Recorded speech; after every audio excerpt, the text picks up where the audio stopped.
고마운 달입니다. 11월 셋째 주일은 추수감사절로 우리 교회가 지키고 있습니다. 우리는 1년에 2번 감사주일을 지키고 있는데요. 11월 세 번째 주일은 추수감사주일이고 7월 첫째 주일은 맥추감사주일로 지키죠. 자, 맥추감사주일은 첫 수확을 거두어서 감사하는 날이고요. 또 7월에 드리게 되는 이유는 6개월, 지나간 6개월을 돌아보면서 하나님께서 베푸신 은혜를 감사하려고 한다고 생각이 됩니다. 자, 11월 세 번째 주일을 우리가 추수감사주일로 지키게 되는데요. 이것은 미국 교회 전통을 우리가 받았기 때문입니다.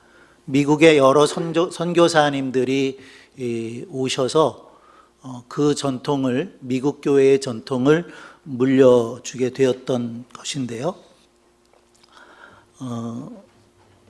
그 추수감사절은 영국에서부터 시작이 되었습니다. 영국에서 청교도들이 신앙의 자유를 억압받을 때에 신대륙을 가면 신앙의 자유를 누릴 수 있겠다라고 생각을 해서 102명의 청교도들이 신대륙의 꿈을 안고 메이플라워호라는 배를 타고 항해를 시작을 했습니다. 2달이 넘는 그런 항해를 하는 동안에 여러 사람이 괴혈병 때문에 죽어가는 날들이 있었습니다. 그리고 식량이 바닥을 드러내기 시작하자 지도자들은 금식을 해야 되겠다라고 생각했고 금식의 날을 선포하자는 제안을 하게 되는데요. 그런데 또 다른 사람들은 그 날의 이름을 금식의 날이라고 하기보다는 감사의 날이라고 하자.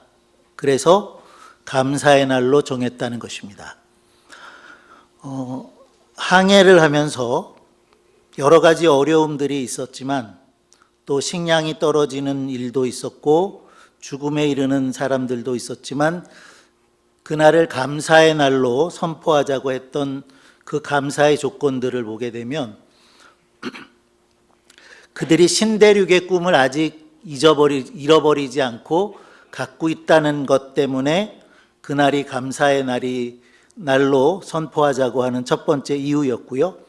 또 다른 이유는 신대륙에 가까이 왔을 것이라고 하는 그 사실을 또 감사했고, 그리고 세 번째로는 아직도 건강하게 살아있다는 그런 사실, 그런 이유를 들어서 감사했다는 거죠. 형편이 어떠해서가 아니라 그들이 감사할 수 있는 조건들을 찾아서 감사했다는 거죠.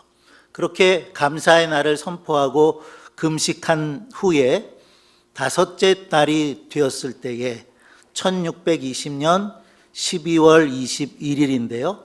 메이플라워호가 미국의 동부인 프리머스 항국에 도착하게 되었습니다.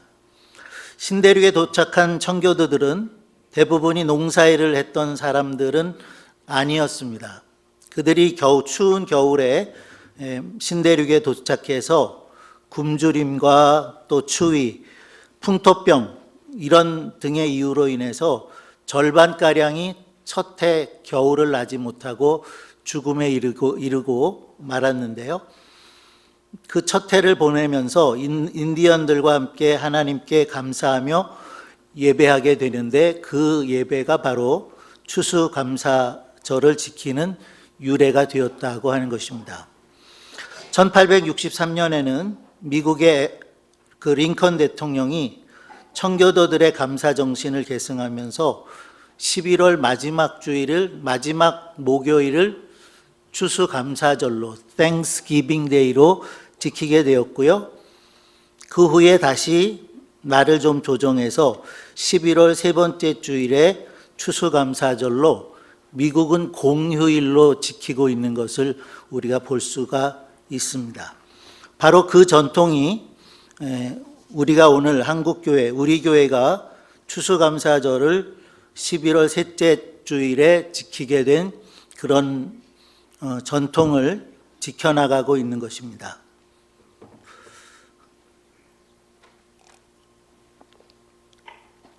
성경을 보면 예수님께서는 유대인들에게 3대 절기를 지키도록 말씀을 하셨고요. 그 세 절기를 말하면 유월절, 그리고 칠칠절, 맥추절이라고도 하죠. 그리고 초막절, 이렇게 세 절기를 지키라고 하나님께서 명령하셨습니다. 그 세 절기는 다 감사절기다 그렇게 얘기할 수 있겠는데요. 첫 번째 절기인 유월절은 잘 아시는 것처럼 출애굽 사건의 그 계기가 된 거죠. 양을 잡아서 문설주와 임방에 바를 때에 하나님께서 마지막으로 내리셨던 재앙, 장남들이 첫 아들이 죽는 재앙으로부터, 죽음으로부터 그 죽음이 넘어갔다 하는 의미에서 유월절을 지킨 거죠. 그 유월절은 우리에게 있어서는 광복절과 같은 의미가 있다 그렇게 말씀드릴 수가 있겠는데요. 그래서 그날을 이스라엘 백성들은 유월절로 지키게 되었고요. 그 다음에 지킨 절기가 오늘 우리가 7월에 지키고 있다는 맥추절입니다. 밀과 보리를 수확하는 계절이었기 때문에 맥추절이라는 이름도 있고 또 다른 여러 이름들을 가지고 있습니다. 칠칠절이라는 이름도 가지고 있고 오순절이라고도 하고요. 초실절이라고도 합니다. 첫 수확이라고 해서 초실절, 그리고 밀과 보리를 추수한다고 해서 맥추절, 이런 여러 가지 이름을 가지고 있어서 조금 어려움이 있지만 또 다른 감사절을 지키라고 하나님은 말씀해 주셨고, 세 번째 말씀되고 있는 절기는 초막절이죠. 혹은 수장절이라고도 합니다. 수장절이라고 하는 이유는 추수하고 그리고 곳간에 이렇게 쌓아두었다 하는 의미에서 수장절이라고 하는 그런 절기를 하나님께서 세 절기를 지키도록 이렇게 말씀해 주셨다는 거죠. 그래서 이 두 절기, 맥추감사절, 추수감사절은 성경하고도 사실은 관련이 되고 있는 절기이고요. 특별히 추수감사절을 생각해 보면 맥추감사절이 6개월 동안, 한 해에 6개월 동안 하나님께서 어떤 은혜를 베풀어 주셨는가 하는 것을 생각하면서 감사하는 절기였다고 하면, 추수감사절을 11월 세 번째 주일에 지키는 것도 큰 의미가 우리에게 있다고 설명드릴 수가 있겠어요. 왜냐하면 제가 늘 이 연말이 되거나 또 연초가 되면 말씀드리고 있는데, 우리는 새해를 몇 번 맞는다 그랬어요?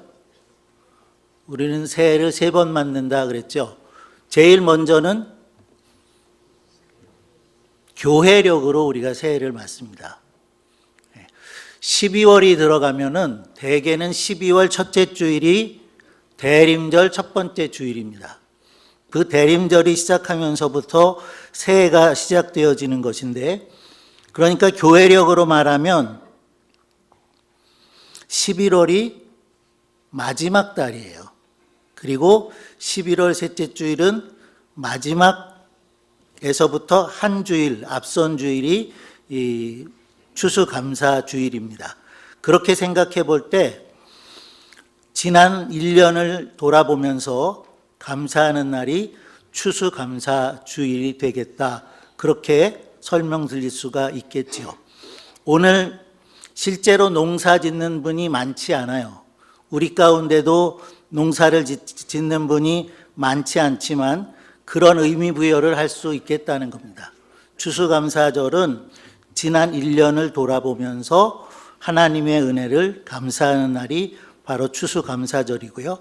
그런 의미에서 11월 달이 또 고마운 달이다 하는 것도 우리에게는 신앙적인 의미가 매우 크다, 그렇게 말씀드릴 수가 있겠습니다.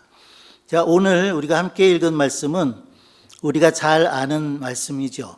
예수님께서 예루살렘으로 가시는 길에 한 촌에 들어가셨다라고 말씀되고 있고, 그렇게 예수님께서 지나가실 때에 문둥병자 10명이 예수님을 만나서 멀리 있는 그들에게 소리를 질렀다라고 말씀하고 있는데요.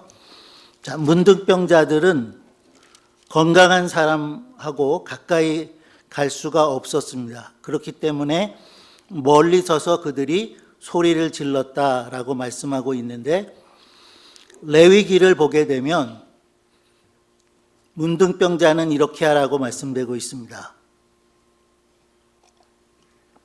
문둥 환자는 옷을 찢고 머리를 풀며 윗 입술을 가리우고 외치기를 부정하다 부정하다 할 것이요 병 있는 날 동안은 부정할 것이라 그가 부정한즉 혼자 살되 진 밖에서 살지니라 라고 레위기에서 말합니다. 문둥병이라고 하는 것, 지금은 우리가 문둥병이라고 잘 말하지 않죠. 나병이나 혹은 한센시병 이렇게 말하고 있는데, 그 병은 천형이라고 여겨졌고요. 그래서 가족들을 떠나고 또 살고 있던 성을 떠나서 지낼 수밖에 없었던 것이고, 윗 입술을 가리우고 스스로가 부정하다 부정하다 그렇게 외쳐야 했다는 거죠. 그 부정하다는 의미가 뭘까요? 나는 한센시병 환자다라고 스스로를 분리하고 격리하는 그런 모습이었다고 하는 거죠. 이 10사람의 문둥병자가 예수님께 소리 지르기를 선생님이여 우리를 국률이 여기소서 불쌍히 여기소서라고 소리를 쳤다는 거죠. 그들이 크게 외쳤기 때문에 예수님께서 보시고, 그렇게 말씀되고 있죠. 예수님께서 그 나병 환자들, 한센시병 환자들을 보시고 말합니다. 가서 제사장에게 너희 몸을 보이라. 제사장에게 너희 몸을 보이라는 의미는 무슨 의미였을까요? 조금 전에 말씀드렸던 그 레위기에 보면 이 사람이 문둥병자인가 아닌가를 확인하는 사람이 바로 제사장이었다라는 것입니다. 가서 제사장에게 너희 몸을 보이라고 하셨고, 저들은 가다가 자기들이 깨끗해졌다는 것을 보게 됩니다. 문둥병으로부터 나음을 입었던 나아만 장군이 있죠. 나아만 장군을 보면 엘리사가 요단강물에 가서 7번 담그라 그렇게 얘기를 했어요. 그래서 요단강물에 가서 7번 담겼더니 그 살이 아주 매끄러운 살이 되었다라고 하는 것을 성경이 말씀하고 있는데, 여기 10사람의 문둥병자들은 가다가 자기들이 깨끗하게 된 것을 알게 되었다는 거죠. 그런데 그렇게 고침을 받은 사람은 10사람이었다는 거예요. 10사람 가운데 한 사람이 나은 것을 보고 큰 소리로 하나님께 영광을 돌렸고요. 그리고 돌아와서 예수님께 감사를 하였습니다. 그런데 그 사람은 사마리아 사람이었다고 말씀되고 있죠. 예수님께서 그 사람에게 묻습니다. 10사람이 다 깨끗함을 받았는데 9은 어디 있느냐라고 물으시죠. 9은 어디 있을까요? 그것에 대한 말씀은 여기에 없지만 아마도 나중에라도 이 사람들이 감사하러 왔을까? 이런 생각을 해볼 수는 있겠는데요. 이 사건을 통해서 예수님께서 하시고자 하는 말씀은 무엇일까요? 10사람이 다 깨끗함을 받았는데 9은 어디 있느냐? 이 이방인 외에는 하나님께 영광 돌리러 온 자가 없느냐라고 하셔서 예수님께서 그 사마리아 사람을 이방인이라고 말씀을 하고 계시죠. 실제로 그 당시에 사마리아 사람들은 이방인 취급을 받았습니다. 이 한 사람이 이방인이라고 말씀하시면서 이 이방인 외에는 하나님께 영광을 돌리러 온 자가 없느냐라고 하시는 말씀을 보게 되면 나머지 9명은 어떤 사람들이라는 의미였을까요? 한 사람은 사마리아 사람이었고 나머지는 유대인이었다는 얘기입니다. 유대인 어떤 사람들이죠? 유대인은 자기들만이 하나님께로부터 선택함을 받은 성민이다, 선민이다라고 하는 생각과 거룩한 백성이라고 하는 성민이라고 하는 그 자긍심이 대단했던 사람들이었고요. 그렇기 때문에 사마리아 사람들과는 상종하지 않았고 이방인 취급을 했던 사람들이 바로 사마리아인이었지만 이 말씀 속에서도 그 사람 취급받지 못하는 사마리아 사람은 오히려 유대인인 10사람하고 다르게 감사할 줄 아는 사람이었다라는 사실을 보여주고 있다는 것입니다. 이 이야기를 통해서 우리가 생각할 수 있는 것은 이런 거죠. 감사하는 것은 그리 쉬운 일이 아니다라는 겁니다. 많은 사람이 감사하고 있지 않다라는 것을 우리에게 보여주는 것인데 10사람이면 9사람은 감사하지 않는다는 거죠. 그 중에 10사람이면 한 사람 정도가 감사하는구나 라고 하는 사실들을 우리가 깨닫게 되는데 그러나 주님은 우리에게 감사하라고 말씀하고 있고요. 특별히 범사에 감사하는 사람이 되라고 말씀하고 있는 것을 볼 수가 있습니다.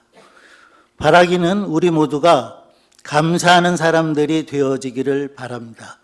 범사에 모든 일에 어떤 일을 만나든지 감사하는 사람들이 되시기를 바랍니다. 감사는 범사에 감사는 하나님의 뜻입니다. 그렇기 때문에 많이 감사하는 우리들이 되기를 바라고요. 그런 의미에서 옆에 분하고 한번 감사합니다, 고맙습니다 인사하시겠습니다.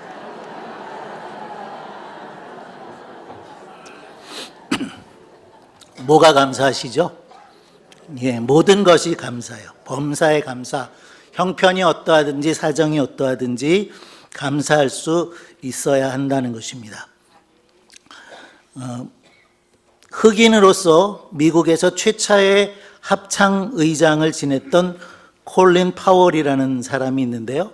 이분은 부시 대통령 때에는 흑인 최초의 국무장관을 지냈습니다. 흑인 최초의 합참의장을 지냈고 또 흑인으로서는 최초로 국무장관이 되었었는데 이 사람은 뉴욕 빈민가 출신이었고요. 17살 때 처음으로 여름방학 때 아르바이트를 하게 되었다는 겁니다. 그런데 음료수 공장에서 아르바이트를 하게 되었는데 백인 아이들은 카페에서 편안한 일들을 하게 했는데 파월은 흑인이라고 하는 이유에서 걸레질을 맡았다는 거죠. 그러나 파월은 그런 것을 개의치 않고 불평하거나 낙심하지 않고 열심히 걸레질을 했답니다. 다음 해에 파월은 기계 앞에 앉아서 일하는 아르바이트를 하게 되었고 또 그 다음에는 부감독이 되어서 일하게 되었다는 거죠. 자기가 하는 일에 대해서 불평하거나 낙심하지 않고 책임을 다하고 성실하게 그리고 감사함으로 일하게 될 때에 그는 후에 역대에 없었던 미국 최초의 합창의장 그리고 국무장관으로서 일을 할 수 있었다는 겁니다. 감사하게 될 때 이런 결과를 낳을 수 있다는 겁니다. 멜로디 비티라고 하는 사람은 감사에 대해서 이런 이야기를 했어요. 감사는 풍성한 생명을 여는 열쇠이다. 감사는 현재 가지고 있는 것을 충분히 아니 더 많이 느끼게 한다. 부정을 수용으로 바꾸고 혼돈을 질서로 혼란을 명쾌함으로 돌려 세운다. 한 끼 식사를 풍족한 잔치로, 평범한 집을 오손도손 정이 흐르는 가정으로, 나그네를 친구로 바꾼다라고 말했다는 것입니다.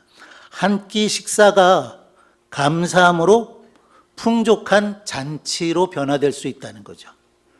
더 많은 음식을 차려서가 아니라 우리가 감사할 때에 풍족한 잔치가 될 수가 있고, 평범한 집임에도 불구하고 감사하면 정말 행복한 가정이 될 수 있다는 것입니다.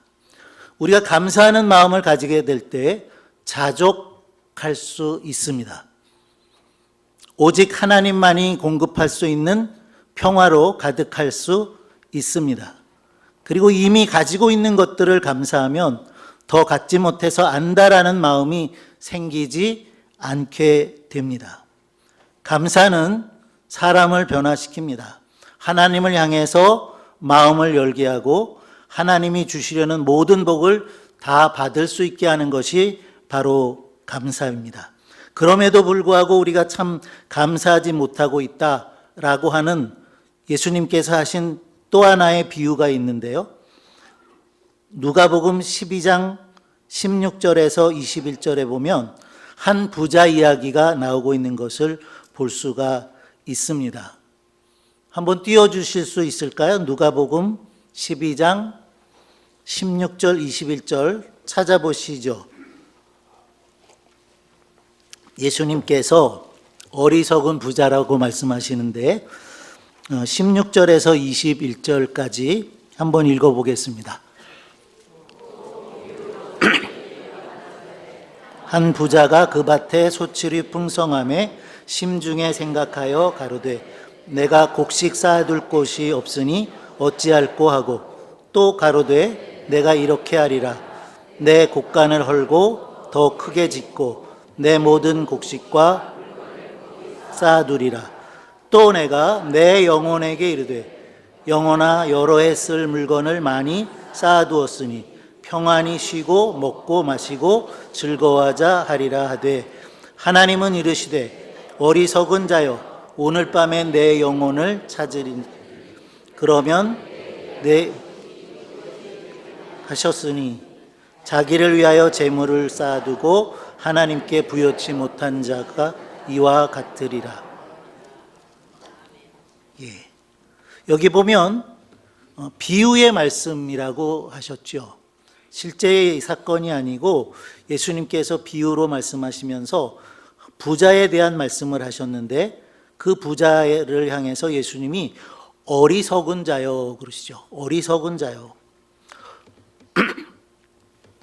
오늘 밤에 내 영혼을 도로 찾으리니 그러면 내 예비한 것이 네 것이 되겠느냐. 농사를 지었는데 수확이 매우 많았다는 겁니다. 풍년이 되었다는 거죠. 그러나 이 부자는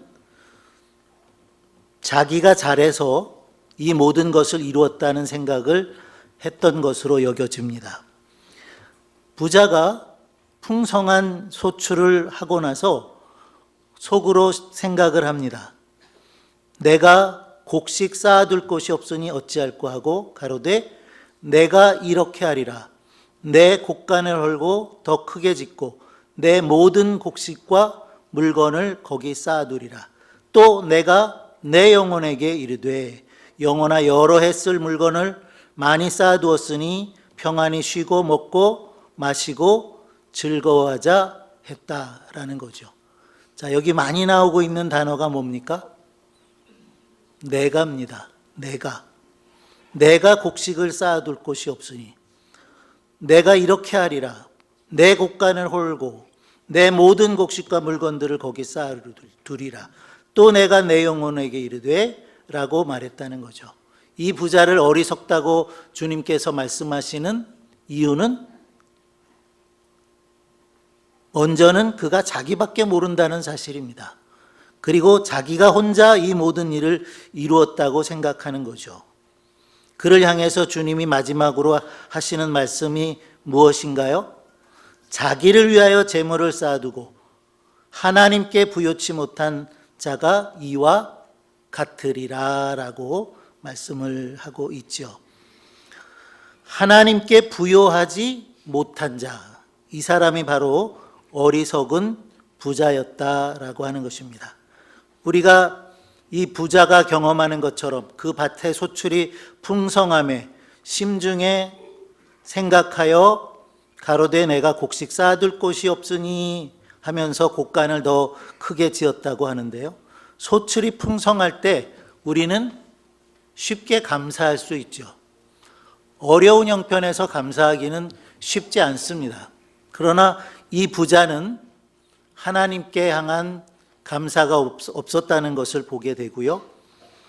그래서 그는 주님으로부터 어리석은 자여 오늘 밤 내 영혼을 도로 찾으리니 그러면 내 예비한 것이 네 것이 되겠느냐라는 책망에 가까운 말씀을 듣게 되었다라고 하는 것입니다.